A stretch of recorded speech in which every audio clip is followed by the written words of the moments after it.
2 months ago, I said Samsung made the right call by removing Bluetooth from the Galaxy S25 Ultra's S Pen. Let's be honest, almost no one ever used it. Instead of adding value, it just made the pen feel like an overcomplicated gimmick. And if I'm being really honest, most people don't even need a built-in S Pen at all. The silo inside the phone takes up a lot of space that could be used for something far more practical. Imagine if that space went toward a bigger battery instead of a stylus. Most owners rarely touch. That's why the latest rumor is so exciting. The Galaxy S26 Ultra might ditch the silo altogether. But don't panic, the S Pen wouldn't be gone. It would likely still come in the box, just not inside the phone. Instead, it could snap magnetically to the side, just like the Apple Pencil on an iPad or how Samsung handles its tablets.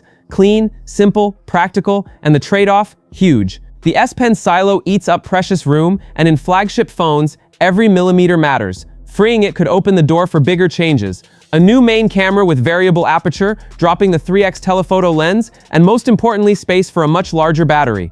Some whispers even point to a 7,000 mAh silicon carbon battery, though that sounds more like a dream than reality. Still, even a modest jump would be a major win. Samsung has stuck with 5,000 mAh batteries for too long. Meanwhile, Chinese competitors are already packing in 6,000 plus batteries into thinner, lighter devices. Samsung needs to catch up.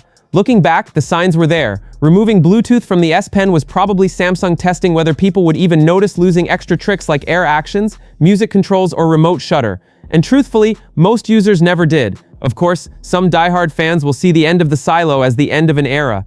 I get it. The built-in S Pen feels like part of the Ultra's DNA.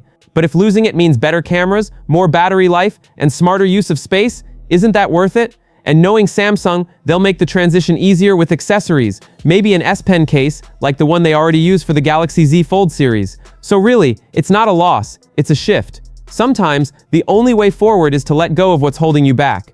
Excitement is building around Qualcomm's next powerhouse mobile chipset, carrying the model number SM8850. Early reports suggested it would debut as the Snapdragon 8 Elite 2, or even the Snapdragon 8 Elite Gen 2. But a fresh leak has turned the story on its head. According to reliable tipster digital chat station on Weibo, Qualcomm may actually brand the SM8850 as the Snapdragon 8 Elite Gen 5. That means the company isn't just moving forward, it's skipping past the expected Gen 2 naming and jumping straight to Gen 5, signaling something much bolder. This twist also has big implications for Samsung fans. The upcoming Galaxy S26 Ultra is now rumored to feature the Snapdragon 8 Elite Gen 5 in certain regions, rather than the previously expected Gen 2. For other markets, Samsung could pair the phone with its in-house Exynos 2600 SoC. And here's the kicker, the Exynos 2600's leaked CPU benchmark suggests it might even outperform Qualcomm's Elite lineup.